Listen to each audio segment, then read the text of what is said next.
a concern is, with the next administration, if Mexico and Canada are able, and, even if China, things are kind of changing, it's very fluid. If we put additional tariffs on China, are they going to retaliate? And if that happens, then yes, that is going to increase inflation slightly, and it's not good for the U.S.'s GDP.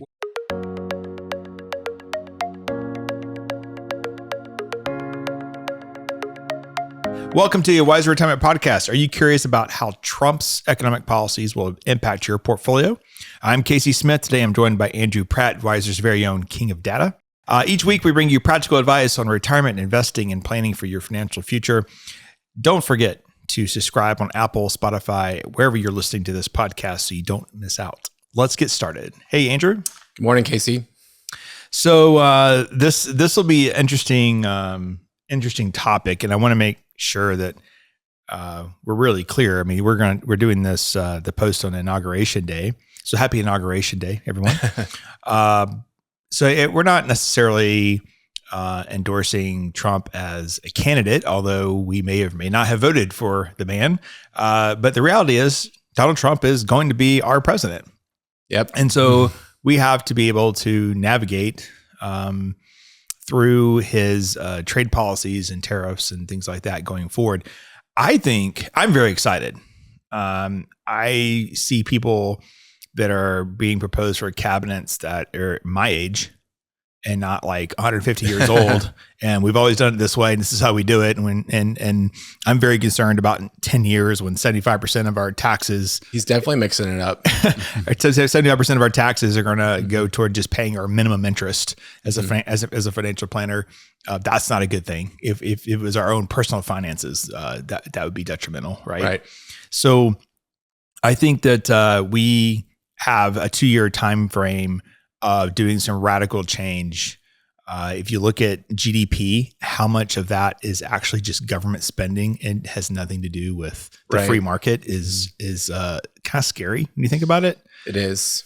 So basically, we've just had a manufactured, somewhat fake economy. I want to use that's a little strong. Yeah. But there's just a lot of government spending that could come back. Right. And allow private spending to go up, which allows for a much healthier economic environment going forward. It's just going to take a lot of old people in Congress and Senate who should have been retired by now to think differently. And I think that's your biggest headwind is how do you get people who don't want to change the establishment to make change? And so on that side, I'm like, I don't know. But the good news is we've had in tech world, they call it an A/B test, right? So we've had an A test where we've already had Trump as president for 4 years.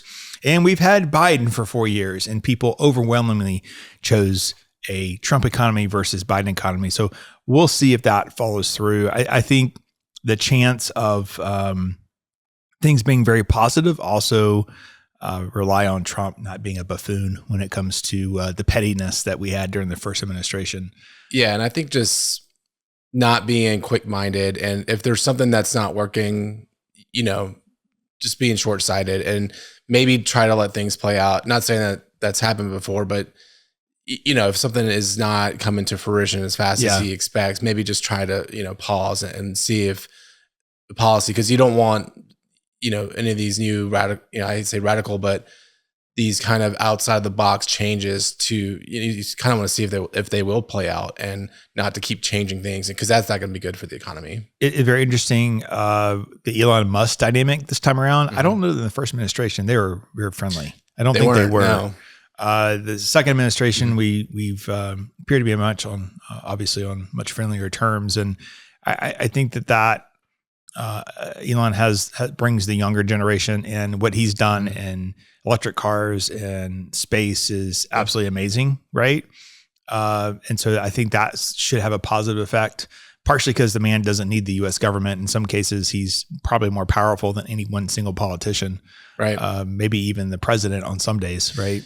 Yeah, and you've seen other big, CEOs like Mark Zuckerberg and Jeff Bezos come into Trump's, Mar-a-Lago estate, Well, they have to now. Yeah, they have to now, but at least they're willing to have conversations and try to work together, and not be, I would say closed-minded, but right. they're trying to work together. It's funny, Zuckerberg's out on social media now stating that the Biden administration would constantly call him and scream at him or his people about about posting negative things about Biden, and not him. It wasn't him personally. It's just it's just people on the platform, and it was like, oh, now you tell us that. Like, why would you tell us in the heat of the moment that hey, the government's doing this? So tell us after the fact. Yeah. Which his is hands forced. Right, exactly. All right, so today we're going to focus on trade policy and tariffs. So let's start with the whole tariff thing. I mean, we've had a couple scenarios, kind of weird scenarios with clients that they're just really concerned about trade tariffs, and I will say, in full disclosure, that I say 99% of clients are concerned about trade tariffs. Right. But we've had a few that like focused on watching The View as their economic source of information, which I think is a very poor choice. Yeah. And the people on The View say tariffs are going to trash the economy, and very one-sided news articles also say the same thing. In your research, what are you seeing about what happens with tariffs? And let me make one more statement. This is something that I've noticed in the last administration, and then it's already starting again in this administration with Trump. And that's the grandiose comments of Canada might be the 51st state, right? We're going to buy Greenland. And what's happened is those countries, or I guess it'd be Denmark for Greenland, all of a sudden said, hey, Denmark's like, well, we're not about selling it, but we'd be happy to work on a joint venture on something.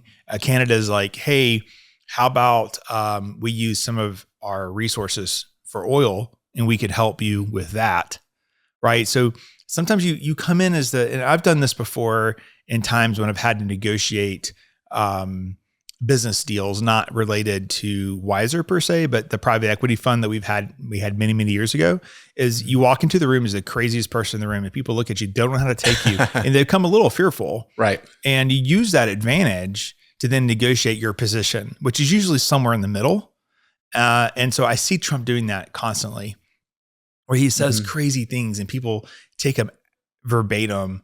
But in the end, he's trying to negotiate back to what his real point is, which we don't know what that is.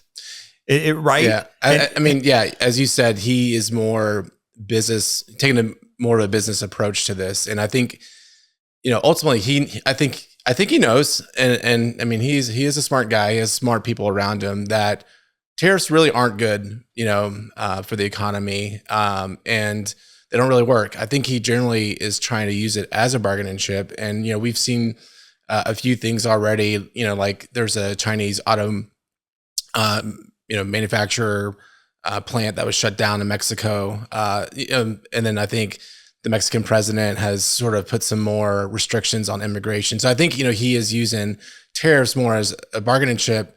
However, some of these countries are coming out and saying, we're going to put retaliatory tariffs back on you. And, that's what China did. Actually, if we go back to his first term, Trump and the main goal he's doing this is he does want to sort of balance the, U.S. trade deficit somewhat. But, with China, during the first administration, he put on a 25% tariff on 60% of our trade. China actually, they have more flexibility and more, trade partners, and they were able to say, hey, we can retaliate and put, this 25% tariffs on your imports as well. So China was able to respond to that. So I think, a concern is, with the next administration, if Mexico and Canada are able, and, even if China, things are kind of changing, it's very fluid. If we put additional tariffs on China, are they going to retaliate? And if that happens, then yes, that is going to increase inflation slightly, and it's not good for the U.S.'s GDP. What kind of tariffs are in place now with China? So right now it's the 25%, which actually the Biden administration kept 25% on 60% of our trade with China, and it's mostly agricultural. There's some other, I think, commodity, like I think there's some steel in there, but that's really what's in place right now. And then, I think going forward, it's sort of similar, but I think Trump actually a couple of days ago came out and said, instead of for Mexico and Canada, we're going to tariff all trade. It's going to be only critical imports. So, so yeah, it's changing. But I think he's being more thoughtful about it as of late. Yeah. I think that's interesting though, because no one talks about the tariffs that are already in place with China. Right. It's kind of like the same with deportations. Obama deported a lot of immigrants, right? No one talks about that either. So right now we're at 25, we're 20% now. Is that right? Or 20, 25? Yeah, sorry, 20%. So we're at 20% tariffs. So really, we're only talking about increasing tariffs by 5%. Well, 10% to China, yeah, potentially, and then 25% on critical, quote unquote, for Canada and Mexico. And Mexico. So why do tariffs hurt the economy? So tariffs, it's a one-time inflation effect, and there's not a ton of research out on this, but I just looked at, and we actually have a graphic in here, just CPI year over year changes during Trump's first term. If you look back during this time period, from where inflation started when Trump was inaugurated to its peak, it increased by about 0.5%, a little bit less than 0.5%. There was a good Goldman Sachs research piece that came out, and they pretty much said the same thing. They expect inflation to creep up, but it's going to be like 0.3 to 0.4%, and it's a one-time effect. So higher inflation definitely hurts the economy. So I think really, but if you're a U.S. based manufacturer, it probably doesn't allow you to sell more of your product necessarily if you're competing with an imported product, but it certainly would level the playing field for you. Yes. If you're manufacturing, TVs would be a bad example. I don't think there's any TVs manufactured here, but maybe U.S. Steel is an example. Right. Yeah. I mean, I think, short run, it's a little bit of a headwind, but more long-term, yes, it, should bring production back more into the U.S. And, increase manufacturing in the U.S. But I think that it's more of a long-term play.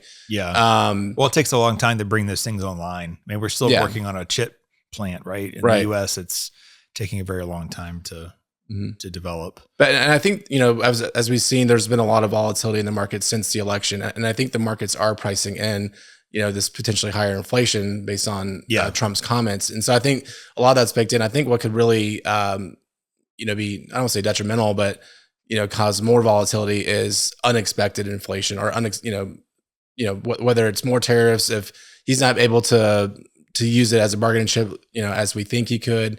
So I think that's really the risk there. Yeah. Do you think this happens day one? So I've seen, again, there's not a lot of good research out here on this.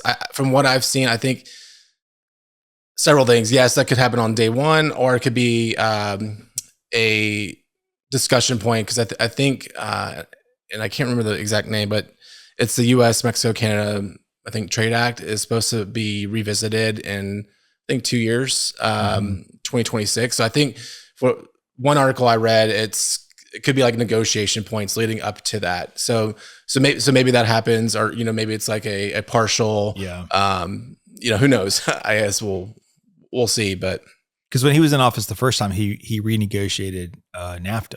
Yes. The North American Free Trade Agreement, right? Is that what's coming up for renewal, or is that something this different? Seems like a different trade agreement. What's the deal with Greenland? Why do we want Greenland all of a sudden? Do you know?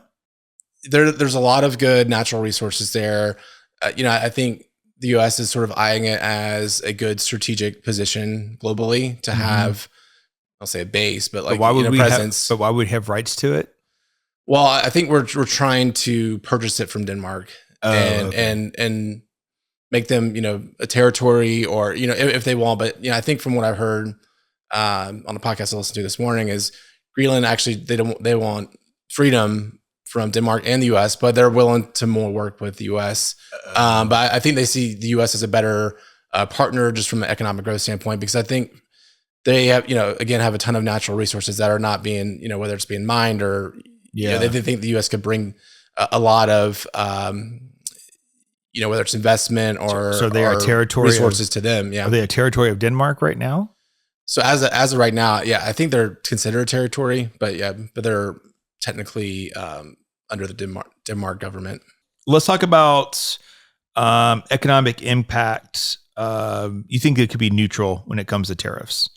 Yeah, I think really, again, like over the short term, it could be, the market again is sort of pricing this in right now, but I think over the long term, if we are able to produce more domestically, that could be sort of an offset effect. I think that's what some of these other studies, Goldman, Merrill Lynch, are saying.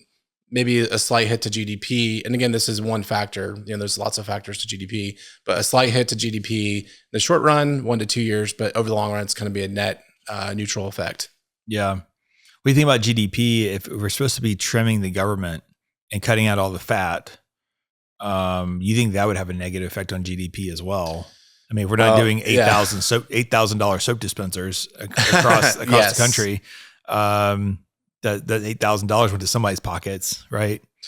Yeah, and I think, and we can talk about Doge now if you want, but sure. I think with this Department of Government Efficiency, their mission is, they have 3 stated goals, and this is on their main homepage that I found, and it's regulatory recessions, reducing regulatory constraints to help sort of spur economic growth and kind of make things sort of move faster for investment in Congress. Administrative reduction, obviously, there's a lot of overhead, whether it's DEI, and I won't say necessarily DEI, but like unnecessary, positions that don't really need to be there. Right. And then, just cost savings. Does the government need to be sending all this foreign aid to countries? Do we need, as you said, that there's programs there that, and I won't name specifics, but do we need to be spending this money there? So I think government spending does increase GDP, but it's, if it's not going to positively affect the economy, then that's where inflation comes in. And so, if their mission is to reduce wasteful spending, if they're able, and I think that's what they're going to recommend, we'll see if that gets passed. But yeah, if they can reduce wasteful spending and, cut costs, then that would actually be a positive contributor to GDP growth. Yeah. Let's talk about taxes. So the last major tax change was during the first Trump administration, 2017. Right. That's set to expire at the end of this year, 2025. Right. What do you see happening here? It's widely expected that Trump's going to extend these provisions. There's a lot of different elements to this. With individual tax rates, qualified business income, corporate tax rates, state and local tax deductions, childcare tax. So that there's a lot of different provisions. And I think, I was listening to you and Sean's podcast about this, but, whether Trump was elected or not, I think if a Democrat president was elected, a lot of this would have, been continued. A lot of these would have been continued as well. But I think now that there's just a higher probability that this Tax Cuts and Jobs Act program is going to get continued now that Trump is in office. He has his party in control of the House and Senate. One of the things he talked about, and people go, "This is crazy," is not taxing Social Security at all.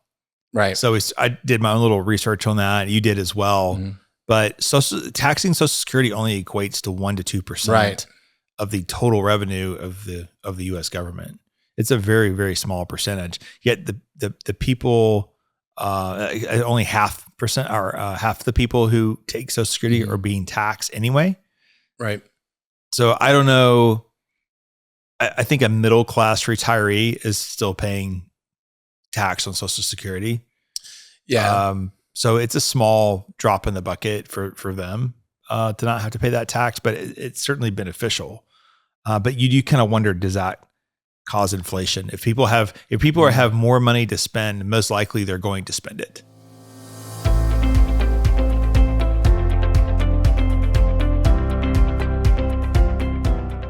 Are you curious why annuities keep coming up as a potential investment option? People are often told that annuities can effectively mitigate investment risks and help secure their financial future. However, annuities often benefit the salesperson and might not be the best choice for you as a consumer. To learn more about the various types of annuities, the negatives of owning them, and better investment alternatives, we have a free ebook on our website just for you. To download our ebook, Buyer Beware, Why Do They Keep Trying to Sell You That Annuity? Simply click the link in the episode notes or visit wiserinvestor.com/guides. Now let's get back to the episode.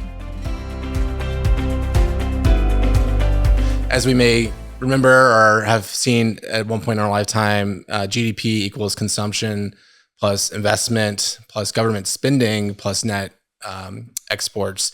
So, I think, ultimately a tax reduction, both on the business level and, consumer level, if those individual tax rates remain at the same level or even potentially get lower, that drives up consumption inherently. And then that, goes back into the economy and that increases consumption.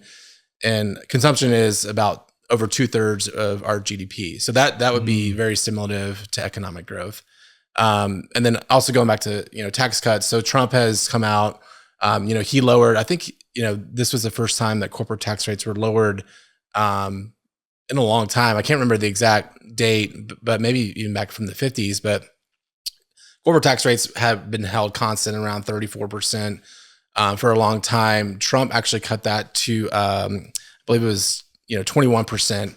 And then, now he's proposing potentially to cut it lower to like maybe 20%. But if you're, producing, if your products are manufactured in the US, it could even be cut to 15%. Again, this is just what he's proposing. So lower taxes mean more earnings, more retained earnings, which that means companies can invest more in the economy. So that's the I in the GDP equation. So that's investment. So obviously, that should again increase GDP if that were to happen. People keep saying the tax rates, because of government spending, the tax rates have to get higher in the future, drastically higher. And some people are making, in my opinion, poor financial decisions today because they assume that there's going to be a 60% tax rate down the road, 10 plus years from now. What do you think? What do you think happens with taxes overall, long term, in relation to all this? Because if I don't think we're going to get a balanced budget in the next 4 years. Do you? No. So if we're not going to get a balanced budget, the government debt will continue to increase over the next 4 years.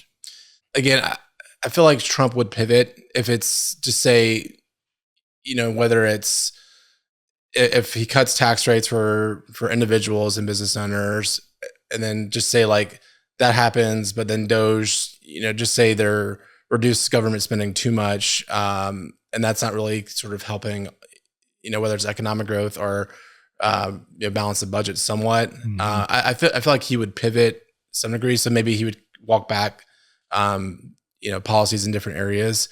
But yeah, I think obviously he has a vision in mind of how he can make all these cuts to government revenue or spending to help balance the budget. But if that actually plays out, then I guess we'll see. But I feel like he would pivot. And I don't think he would, under his administration, raise taxes. Right. He might, maybe instead of, as we said, like the corporate tax, he proposed 15% for corporations. Maybe he doesn't go that low. Right. Maybe he just sort of mitigates that or kind of comes in the middle there. Yeah, we still have to solve the long-term debt and I think he's given lip service to that, but I haven't seen any proposals that really solve the 10-year problem. No, it is a problem for sure. And maybe that's something that his vice president does if he runs for president in 4 more years. Maybe that's something he could tackle. But it's kind of a ticking time bomb. Again, if DOGE is and you have 2 billionaires, one of them, the richest man in the world, heading this department up. So I obviously have full confidence in their ability, but it is kind of a needle that you have to thread because again, government spending, while we need to be more mindful about it is, if you cut in areas that are leading to economic growth, that can be a detractor. And, you just got to be very careful where you cut spending. Let's talk about how this affects portfolios.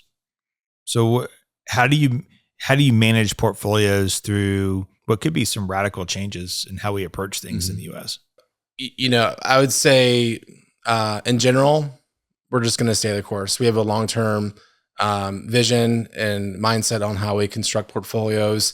We've done a podcast and have done research, in mid 2024 around this.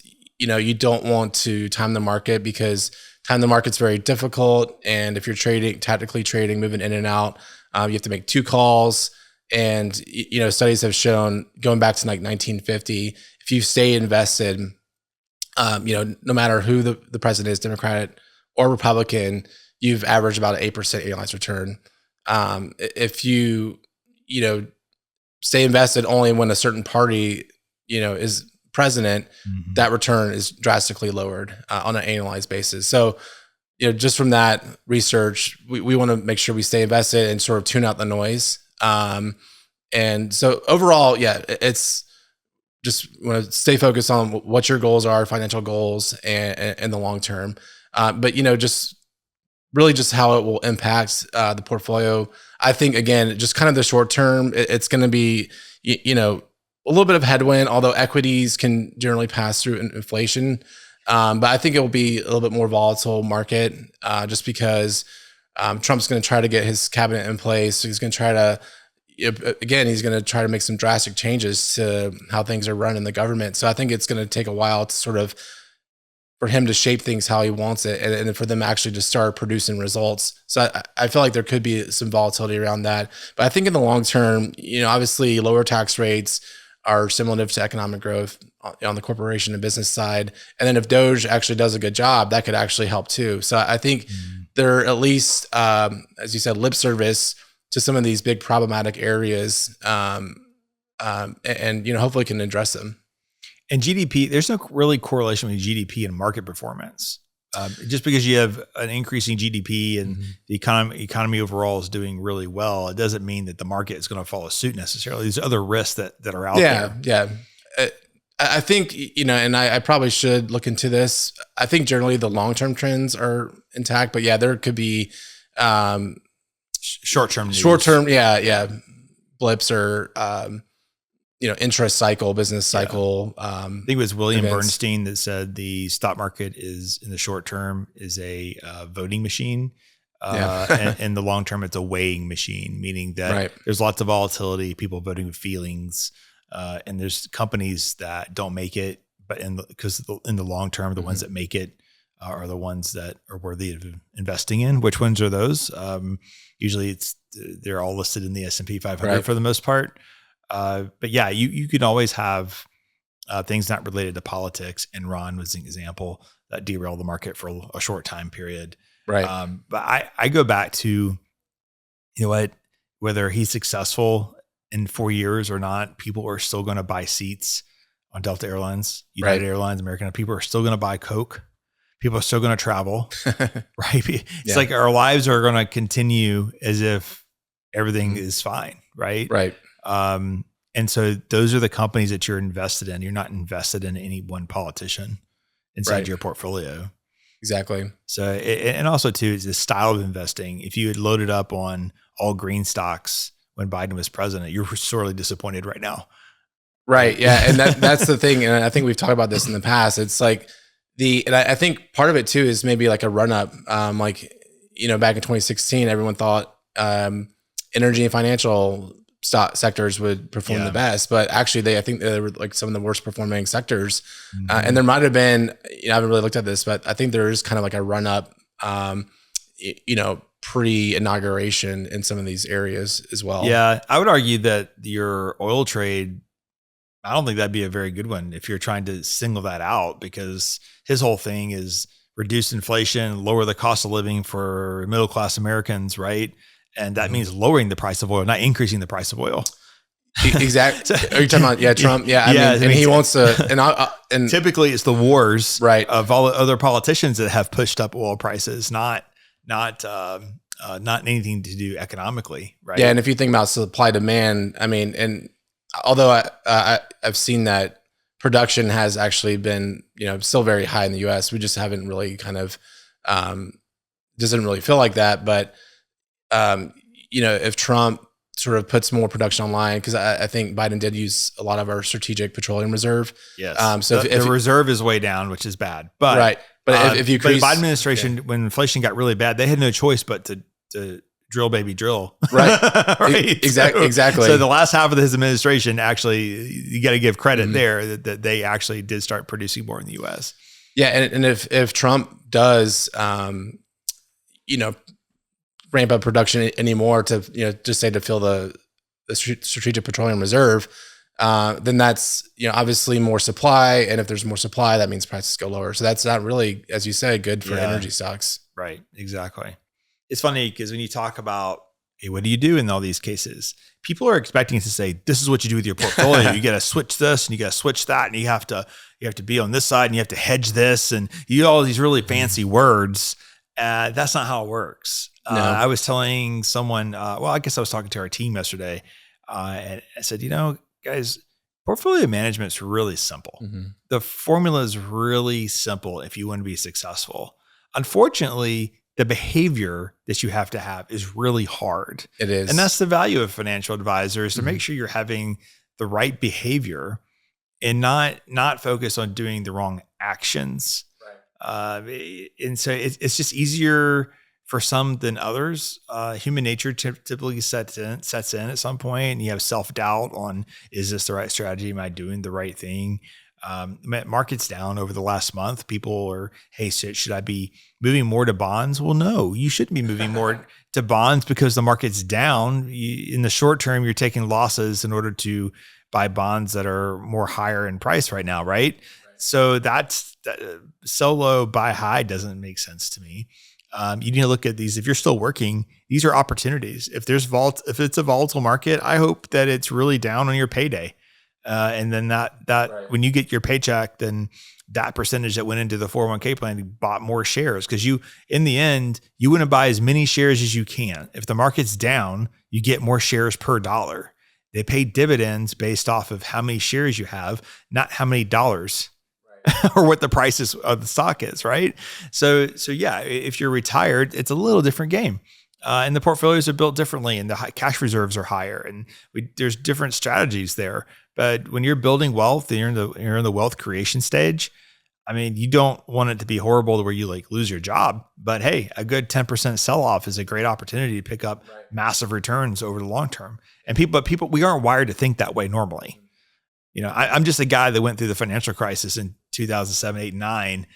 And I kept a little bit of a journal during that time span. And when COVID happened, I remember digging through my desk drawer going, I kind of wrote things down a decade ago. And I went and I found it. And it was take advantage of opportunities. Don't be scared. That's kind of was the theme that I was writing back in 2008, 2009, looking back on it as we were coming out of it. I mean, we had a tremendous rate of returns in 2009. And I remember thinking, man, if we weren't dollar cost averaging or trying to work our way back into the market, we should have just been 100% market the entire time. It would have been scary, but we would have come out ahead of the average. Yeah. Going back to that other point we talked about is, a lot of former colleagues and people that I know in the industry, from what they've said during that time frame, I was just coming out of school then, so wasn't really living through it. But it was easier to kind of sell during then, but it was hard to buy back in. Mm-hmm. And a lot of people missed out on a lot of return because they waited to buy back in because of that behavioral, those biases. Yeah. And there's also professional biases like, inflation is going to be going crazy. We didn't see inflation for 17 years or something. Right. And all these people were short-term bond funds waiting for this inflation that that never appeared until COVID, really. So there's just a lot of things out there that are half truths. And if you tell yourself something long enough, you start believing it. This is why we have you as the king of data, because it's the data that tells the story, not our emotions should never tell the story. Right. And when you build a portfolio, you have to build it based off data, historical data, but also future projections as well. Right. And as you said, I think just for peace of mind, dollar cost average and systematically buying into the market just kind of can help some of these volatile moments and periods of time and to sort of average out your cost basis Right. If you have cash. Right. Like a 401k. But people talk about 401ks all the time. So a dollar cost average of the year. I said, no, you don't. You got paid. You invested 100% of the money right away. Right. That's not dollar cost averaging. Yes, you put money in over time. You got an average price, but you didn't have that money. You don't have December of 25's paycheck yet. So you can't say, I'm going to go ahead and invest that. Right. Right. So most people invest 100% when they get the money. That's what you do. Oh yeah. It's just you just get the money over time. So is that dollar cost averaging? I mean, I don't know. Yeah. No. To me, dollar cost averaging is when you have $500,000, maybe you inherited it, whatever, and you work it in over time. And I understand why people do that, because they're like, oh man, just want to dump all this $500,000 in right away. Yeah, no, that's fair. And I think, there's laws that show that dollar cost average doesn't really help, over long term if you just pick Vanguard has a great study saying that it's better just to invest lump sum. If you sell your business, it was fully invested in your business prior, so put it in the market 100%. The secret is having enough cash to where you never have to go into a portfolio in an emergency at the same time the market's down. Right. That's the secret of all this is cash management. Sell the worst time. Yeah. Yeah, exactly. Well, I digress. But yeah, thank you for going over this, Andrew. I think these are obviously not all the Trump policies. We clearly steered away from any of the things that aren't finance related, but I think we have a really good chance here to right some decade-long wrongs, economically speaking, and I hope that the old gray-haired guys and gals in Congress will realize that, hey, we're on a train headed to the wrong destination, and maybe they'll use this opportunity to make some change. My guess is that most of them will probably try to fight it, and that's sad. That's sad for our country. It's sad for our kids, but we can't keep doing what we've been doing. The good news is I love capitalism, and capitalism wins. It does. If they totally screw this up, and the next administration screws it up, people are still buying cola. They're still buying clothing. I mean, companies are always going to find a way to make money, and that's what the portfolio is about. How do we invest in companies that have good long-term prospects? And the S&P 500 is full of this. Right. Thanks for listening to today's episode. If you want to learn more about Wiser Wealth Management, you can do so by going to wiserinvestor.com. We also have a few related episodes. Episode 257 is the election outcome impact on crypto, Bitcoin ETFs, Bitwise files for index product. That's episode 257. 261 is the 25 market outlook navigating the year ahead. And we also have a video or a YouTube channel on YouTube. It's called A Wiser Retirement, same as the podcast. And we link to investing for income versus growth in retirement, finding the balance. I don't know how you invest for income these days. I think all those things are so overpriced, but people are still doing it. It's amazing. Yeah. All right. Thanks, Andrew. We'll see you next time. Thank you.